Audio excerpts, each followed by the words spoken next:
A deafening roar tore through the marina.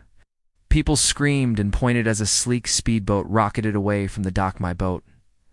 My $85,000 custom Viperwave. I know. Hijacked by the very woman who'd spent months trying to find me for leaving. A kayak in my driveway, Karen. Blonde bob bouncing in the wind. Badge around her neck like some twisted authority medal. She jammed the throttle forward and blasted down the river like she owned it. No warning, no permission. It's just pure theft. In broad daylight. My neighbor Greg nearly dropped his phone. Dude, that's your boat.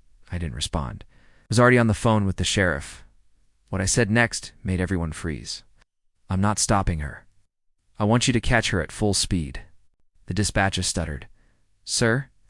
Did you just say I cut him off? She just stole a registered watercraft?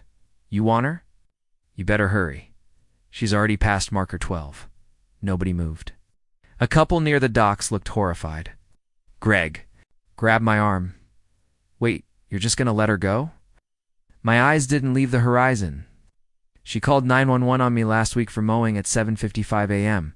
Now she's committing a felony. I wasn't smiling. But deep down, I knew karma was starting its engine. Within 3 minutes, the sheriff's marine unit was in the water. The chase was on. Karen had no clue the boat had a live GPS tracker, or that the governor was removed during customization. She thought she was untouchable. But not today. The thing about Karen wasn't just her pettiness, it was her obsession with control. She'd find a teenager for drawing chalk art on the sidewalk. She'd threatened an old veteran for parking 1 inch over a curb. And now she was on the open river, going 70 miles an hour in a machine she had no idea how to operate. The sheriff's boat, a twin-engine patrol interceptor, peeled out from the pier.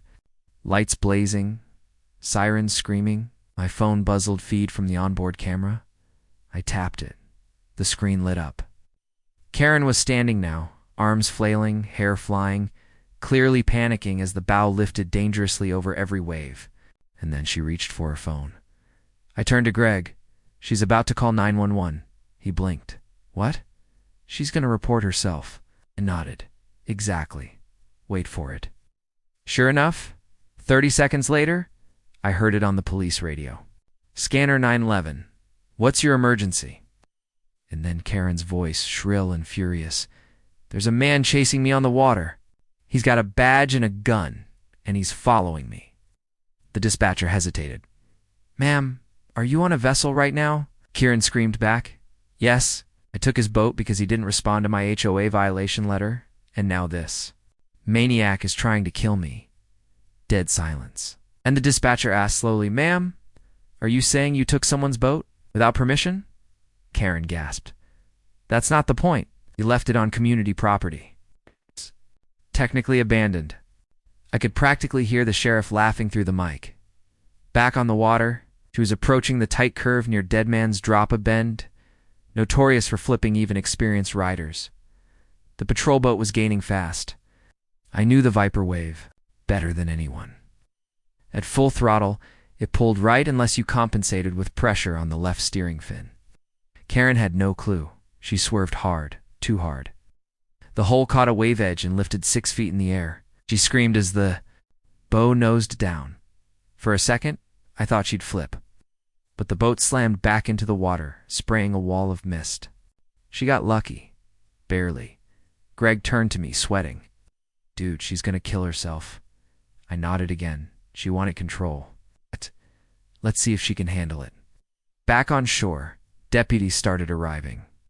One recognized her from last month. When she called the police because someone's dog barked twice past curfew. You're telling me Karen stole a speedboat? He muttered. Oh, this is gonna be good. I handed over the footage. She's lying to dispatch right now. You'll want this recorded. The deputy grinned. We'll take care of it. On the water, the sheriff's unit finally made contact. They pulled alongside her, motioning her to slow down. But instead of obeying, she stood up, pointed at them, and screamed something about harassment and property rights.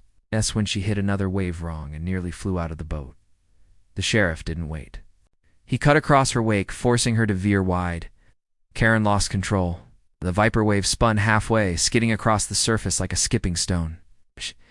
She screamed again as the boat came to a choppy stop, engine still growling. Guns weren't drawn, but hands were ready. "Ma'am, turn off the engine and step away from the controls." One barked through a bullhorn. Karen stood frozen, soaking wet, mascara streaking down her cheeks. Her mouth opened, but no sound came out. For the first time since I'd met her, Karen looked truly afraid, and that's when she made the biggest mistake of all. She grabbed the emergency paddle and tried to swing it at the approaching officer. That was it. Two deputies jumped aboard. One grabbed the paddle mid-swing. The other pulled Karen down by the shoulders. She screamed, flailed, kicked, but it was over. Handcuffs clicked. The boat rocked gently as they hauled her into the patrol unit. "You have the right to remain silent," the officer began. "Anything you say? I'm the head of the HOA," she shrieked. "You can't arrest me. I was protecting community property." The deputy didn't even flinch. "You're under arrest for grand theft, reckless endangerment, and assaulting an officer." Karen looked stunned. "But I called 911. "Exactly," the deputy replied, locking her in. "You confessed on a recorded line." Greg and I watched from the dock as they brought her in. The crowd that had gathered was silent. One woman whispered, "She finally went too far." A teenage boy cheered. Someone clapped, and me. I stayed quiet. I didn't need revenge. I just needed her to face reality. The HOA wasn't a badge of power. It was a title, one she had abused. Now that title meant nothing, but the felony charges? Those were very real. As they pulled her past me, she caught my eye. Her voice cracked. "You set me up." I shook my head. "No, you set yourself up the day you crossed the line." She looked away. What came next was something no one expected. At the station, Karen refused to sign the arrest report. She demanded to speak to the mayor, the governor, even her husband, who apparently had left her 3 weeks ago. She tried. Every card in the book: medical conditions, confusion, temporary ownership. Nothing worked. The sheriff played back the 911 call. Her jaw dropped. "That's not me." He rolled the footage from the boat cam. "It's deep fake." She cried, "AI, it's all fake." The deputy leaned in. "We have 12 eyewitnesses, GPS data, 2 officers nearly injured, and your voice admitting theft. You're done." But Karen wasn't done. Not even close. She posted bail the next day and within hours filed a lawsuit. Against me. She posted bail the next day and within hours filed a lawsuit against me. The paperwork came in a thick manila envelope, hand-delivered by a process server who looked equally confused and apologetic. Being sued for emotional distress, destruction of community trust, and willful entrapment, he muttered, handing me the documents. I blinked. "She stole my boat." He shrugged. "I don't make the rules, man." The stack was almost an inch thick. Lawyer, some overpriced firm from 3 towns over, had turned her delusion into legal language. In her version of the story, I'd intentionally provoked her into committing a crime by leaving an unlocked speedboat in an HOA shared marina. She claimed the incident caused severe trauma, public humiliation, and long-term damage to her civic reputation. Greg read over my shoulder and burst out laughing. "She's suing you because she got arrested stealing your boat?" I didn't laugh. "No, she's suing me because she thinks she's still in control." That night I couldn't sleep. I kept going over the footage, the call recordings, the moment she picked up that paddle. Everything pointed to her guilt. And yet, here she was, twisting it into a weapon. It wasn't about justice. It was about dominance. Karen didn't want money. She wanted to crush me, to prove that the rules didn't apply to her. The next morning, her face was on the local news. Not because of the lawsuit, but because of what she did next. At 6:42 a.m., Karen held a press conference. She stood in front of the HOA office, holding a binder of supposed evidence, flanked by 2 neighbors she'd pressured into joining her. "I was targeted," she declared, blinking furiously at the cameras. "This was not about a boat. This was a calculated effort to silence me."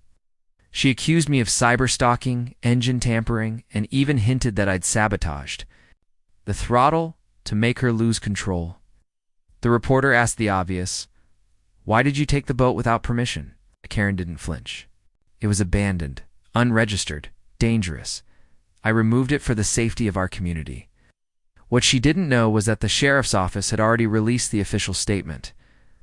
And within hours, the full 911 audio leaked online. By noon, she was trending. Hashtag Karen boat thief blew up on TikTok. People lip-synced her panicked 911 call. One creator animated it like a courtroom drama. Another turned it into a rap. My inbox flooded with messages, some supportive, others warning me to lawyer up. I called my attorney Melissa Tran, a known-sense litigator who had chewed up HOA. Boards for breakfast? We're not just going to win this, she said. We're going to bury it. But she warned me. Karen was escalating fast. People like her thrive on conflict. You need to stay calm. Let me fight her now. 3 days later, Karen tried again. She filed a restraining order, claimed I was stalking her by hovering near her house with drones. I don't own a drone, she said. I sent people to vandalize her mailbox. The mailbox was fine. Still, it forced another hearing.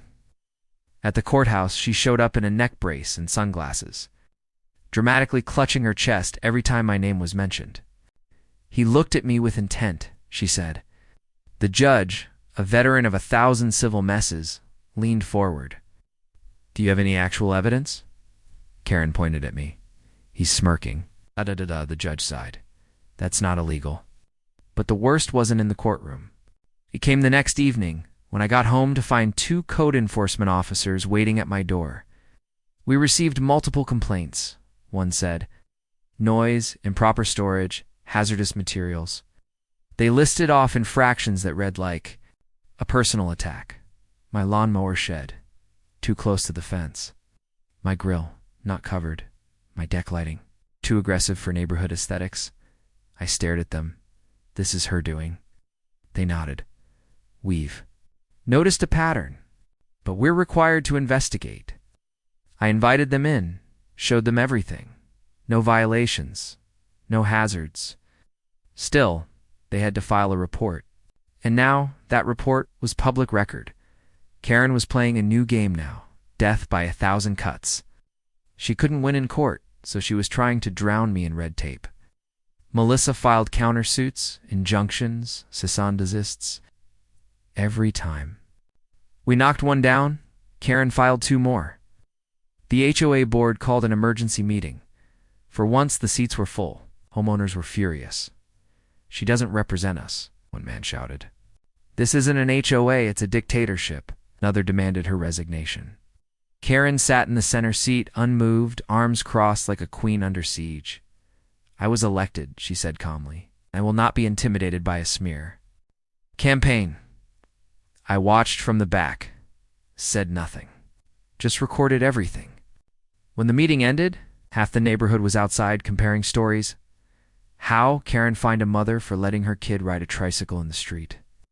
Or threatened to sue a couple for painting their shutters the wrong shade of beige. Tide was turning, but Karen didn't care. She doubled down. She called a community safety audit, banned power tools before 10 a.m., and started photographing everyone's yards for documentation. One morning, I found her standing 3 feet from my garage door with a tape measure. When I stepped outside, she snapped a picture and yelled, "Trespassing." That was the final straw. Melissa filed an emergency petition for harassment. We submitted every video, every message, every false report. The judge scheduled a full evidentiary hearing. Karen would be forced to testify under oath. The day before court, she pulled another stunt.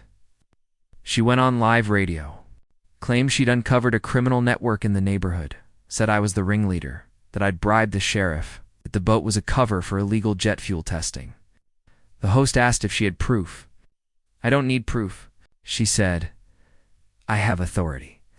The next morning, the courtroom was packed. Cameras, reporters, local bloggers. Karen walked in like a martyr draped in a white suit, carrying her HOA binder like a holy book. Melissa was calm, precise, surgical. She laid out a timeline, played the 911 call, showed the arrest footage. Karen tried to object, but the judge shut her down. You'll have your turn. When she finally took the stand, she unraveled instantly. Claimed I installed a I-controlled software in the boat, I used audio warfare to disorient her, that she acted under duress, because I had looked at her mailbox with hostile posture. The courtroom was silent, then laughter. Even the bailiff chuckled. In the final moments, Melissa asked one question. Do you believe the rules apply to you? Karen paused, tilted her head. Not when I'm protecting the community. That answer cost her everything. The judge ruled immediately. Restraining order denied. Her lawsuit dismissed with prejudice. Her countersuit for defamation and malicious prosecution was greenlit. Karen stood up, furious. This isn't over, she screamed. You'll regret this, but even she knew it was over. For now, because what happened after the court ruling was something no one expected. That night, Karen disappeared. It's just like that, gone, no warning, no goodbye. Her white Lexus sat untouched in her driveway. Garbage can still full, porch light on, blinds half open like she'd simply stepped out for a minute but never came back. I noticed first. I was taking the trash out just after 9 when I realized I hadn't seen her in over 12 hours. Her blinds were always closed by sunset. That night they were open. And inside the living room, her HOA binder sat on the coffee table. Pages fanned out like she'd been flipping through them fast. I called Greg. Have you seen her today? He paused. Come to think of it, no. By morning, word had spread. One neighbor said they saw her pacing on the porch at 3 a.m. Another swore they heard yelling. But no one actually saw her leave. No cab, no Uber, no doorbell cam footage. Her house, still locked from the inside. Even the police were confused. Anne. Officer came by just after noon, took statements. Basic questions. Does she have any enemies? I didn't know what to say. Almost laughed. Just the entire neighborhood. The officer didn't laugh. Be serious. If she was facing legal pressure, she might have panicked. I nodded. She just lost 3 lawsuits and probably her HOA presidency. But she doesn't strike me as the disappearing type. That night, the neighborhood was silent. No porch lights. No dogs barking. Everyone was watching, waiting. Some hoped she skipped town. Others whispered darker things. Then, at 2:17 a.m., a motion sensor tripped behind my shed. I saw the alert on my phone. Opened the security cam feed. A figure crouched low, near the bushes wearing a hoodie and gloves, creeping toward the back fence. I bolted outside, phone in hand. Hey, I shouted. The figure froze. Turned slowly. For half a second, I thought it was Karen. But it wasn't. It was her cousin. Mitch, someone she'd mentioned briefly during a board meeting, when she bragged about family with law enforcement ties. Mitch didn't look like a cop. He looked like someone who'd spent time running from them. I'm just checking her place, he said, backing away. She asked me to. I narrowed my eyes. Karen asked you to sneak around my fence at 2 a.m. He didn't answer. He vanished into the night. I filed a report. The next morning, Karen's front door was open. Just slightly. No signs of forced entry. Just ajar like someone had gone in or out hand. Didn't bother to close it. Police came back. Did a welfare check.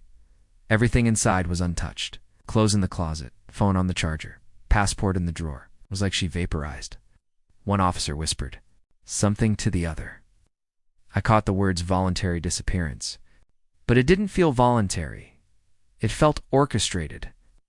A day later, her HOA account sent out an auto-scheduled email. Reminder, Q3 assessments are due. Violators will be fined. It was surreal. It's like she was still running things from the shadows. Or we're setting up something final. By the end of the week, the sheriff called me in. We've been reviewing her past complaints, he said. You're not the only one. He handed me a file. Inside were records from 3 previous neighborhoods where Karen had lived. Every one of them ended the same way: multiple HOA violations, endless complaints, lawsuits filed, then silence. She moved, changed addresses, started over. This isn't new, he said. It's a pattern. But this time, it broke. Because now she was missing, and someone, maybe Karen herself, was still sending threats. That night, my phone rang. Unknown number. I answered. Silence. Then a click. Then her voice. You should have walked away. I froze. Karen. More silence. Then the line went dead. I replayed the voicemail. It was her, no doubt. She was watching, still nearby, still pulling strings. I turned around, scanned the street. Every window looked like an eye. I reported the call. Police tried tracing it burner phone. Untraceable. Greg came over with his baseball bat. I swear if she shows up again, he didn't finish. We both knew it was bigger than that now. The lawsuit was over, but the war wasn't. This wasn't about boats anymore. This was about power, ego, revenge. Karen had lost in public hand. Now, she was rebuilding underground. 1 week later, a package arrived. No return address, just my name, handwritten on the box. Inside, a flash drive, a burner phone, and a single typed message. Play the file, then decide if you want to keep fighting. I plugged in the drive, on video, dated 3 days before. She vanished. Karen, sitting in a dark room, face pale, eyes wild. They think I'm crazy, she said. But I see the bigger picture. This isn't just an HOA, it's a test. System designed to break people like me, but I won't break. I will control this narrative, even if I have to disappear to prove my point. The video cut off. The burner phone buzzed. Text appeared. There's more. If you press charges again, I release everything. No name, no threats, just pressure. Karen pressure. I handed the phone to the sheriff. She's trying to scare me into dropping the countersuit. He nodded. Classic. And we've got her voice, location data, even fingerprints on the flash drive. This helps us, not her. And even as he said that, something in my gut twisted. Karen wasn't stupid. She was calculated. Every move was measured, meant to cause chaos without clear fingerprints. The sheriff said they'd track her down. Said she couldn't hide forever. But they underestimated how far Karen would go. Because just when we thought it couldn't get worse, it did. 1 night later, the HOA building caught fire. 1 night later, the HOA building caught fire. Not a small one, this was full blaze. Flames punching through the roof, thick black smoke pouring into the sky. Sirens howled across the neighborhood, red lights painting the cul-de-sacs. By the time I got there, half the place was already gone. Firefighters were fighting a losing battle. The records room was ash. The front desk was nothing but glowing rubble. Greg stood next to me, mouth open. Holy, this was arson, wasn't it? I didn't answer. I already knew. I looked at what remained of the building Karen once ruled like a fortress. She'd burned her own kingdom to the ground. Whether out of spite, strategy, or desperation, I didn't know. But it worked. The evidence Melissa had filed for the civil case. Copies. The HOAS archives. Originals. Now they were gone. The sheriff arrived 10 minutes later, teeth clenched, radio barking non-stop. This is her, he growled. Yes. To be? I nodded. She's escalating again. They found no accelerant cans, no footprints. Whoever did it knew what they were doing. Karen's fingerprints weren't on file, but everyone knew it was her. No one else had motive. No one else had the history. But suspicion wasn't proof, and without evidence, they couldn't arrest her. That night, I walked past her house again, still dark, still abandoned, but something had changed. A new note was taped to the front door, written in thick red marker. For words. I warned you once. Greg saw it too. This is psycho-level stuff, he muttered. You should leave town. I shook my head. That's what she wants, I won't run. Instead, I doubled down. Melissa helped me get a private investigator, former military, quiet guy named Dawson, who didn't say much, but moved like a guy who'd been kicked through enough doors to know what mattered. He took one look at Karen's house and said, she's still close. You don't vanish this clean unless you're watching your mess burn. He found a hidden camera behind her mailbox, live-powered. Streaming, someone was still checking the feed. Dawson tapped the line, backtracked the IP. It bounced through 5 countries. But the original server? Local. Less than a mile away. That's when we realized Karen had an off-site location, second base, a fallback bunker. We didn't know where yet, but she wasn't hiding. She was preparing. 2 days later, the HOA declared a state of emergency. Without a board, residents panicked. Fines piled up. People refused to mow their lawns. One guy parked his RV on the sidewalk just to prove a point. The neighborhood unraveled fast. Garbage overflowed. Fences sagged. It was like Karen's ghost. Still ruled. And in the middle of it all, a new email appeared and signed no return address, but the tone was familiar. The HOA failed, but order can still be restored. Watch your mailboxes. Sure enough, the next morning, glossy flyers appeared on every doorstep. Community Revival Initiative, Leadership Without Limits. No name, no number. Just a website and a slogan. Real rules, real control. I opened the site, one page. Countdown timer. 6 days, no explanation. Greg stared at the screen. You think it's her? I nodded. This is exactly how she moves. Subtle, theatrical, threatening without saying it out loud. I called Melissa. She ran the domain through a database. It was registered to a shell company tied to a P.O. box 2 counties over. No identity. No fingerprints. Just shadows. The sheriff met me for coffee that afternoon. She's planning something. You can feel it, can't you? I nodded, and she thinks she's untouchable. He leaned in. She's not. We're close. One wrong move, and we've got her. But that wrong move came from someone else. A neighbor named Nancy, quiet lady, barely spoke, decided she was done waiting. She posted on Facebook that she'd seen Karen at a storage facility 2 towns away. Same hoodie, same walk. When she tried to take a picture, Karen ducked behind a truck and vanished.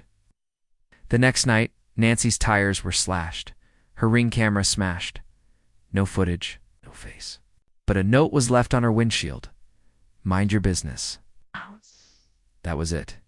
The sheriff ordered a full investigation. Surveillance teams, drones, search warrants. Dawson dug into Karen's last 3 addresses. Each time she moved, it was under a new LLC, usually claiming tax exemption, nonprofit status, or emergency relocation. She was always one step ahead, but now the trail was heating up. Melissa filed an emergency petition to freeze Karen's remaining HOA accounts. It worked. Temporarily. But that triggered another wave. More emails, more threats, then a voicemail. TikTok. That was all? Just those 2 words? Karen was counting down day 5. The website timer hit 24 hours. Then it updated. Message appeared. Property lines will be redrawn. Violators will be handled. That same morning, yard signs appeared planted in front lawns. Bold red letters. This property is now under provisional management. I yanked one out and found a small GPS tracker duct taped to the base. Dawson found more. 10 of them. Karen was mapping the entire neighborhood in real time. For what? A takeover. A final move. We didn't know.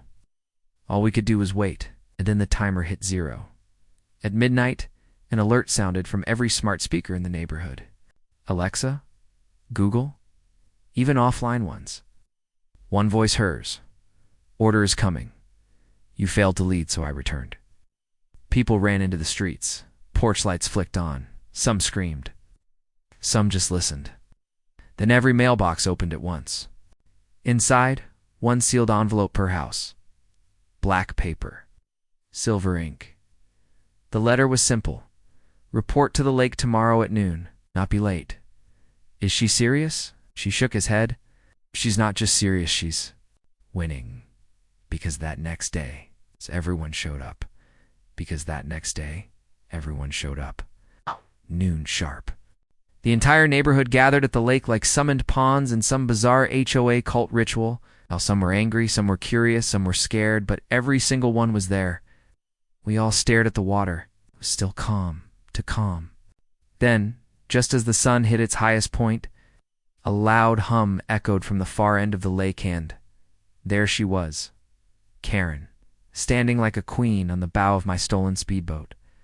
Dressed in black, hair blowing in the wind like some twisted dictator, making her grand return. Her voice blasted from a speaker mounted on the hull. "You ignored the rules. You mocked my authority. Now look at your streets. Look at your lawns. Chaos, filth, disorder. I gave you structure. I gave you pride, and you repaid me with lawsuits." Nobody moved. Nobody spoke. The engine revved.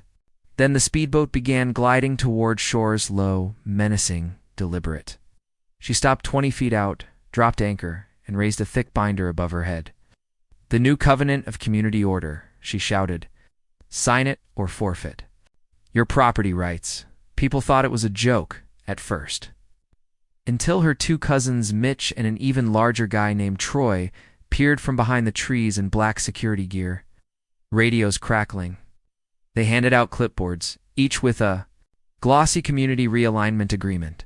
It had everything: mandatory curfews, yard inspections, gate codes, even a clause giving Karen temporary control over unused properties for stabilization purposes. One neighbor, Trish, laughed. "You're insane." Karen didn't flinch. "Then watch what happens to your sprinkler system tomorrow."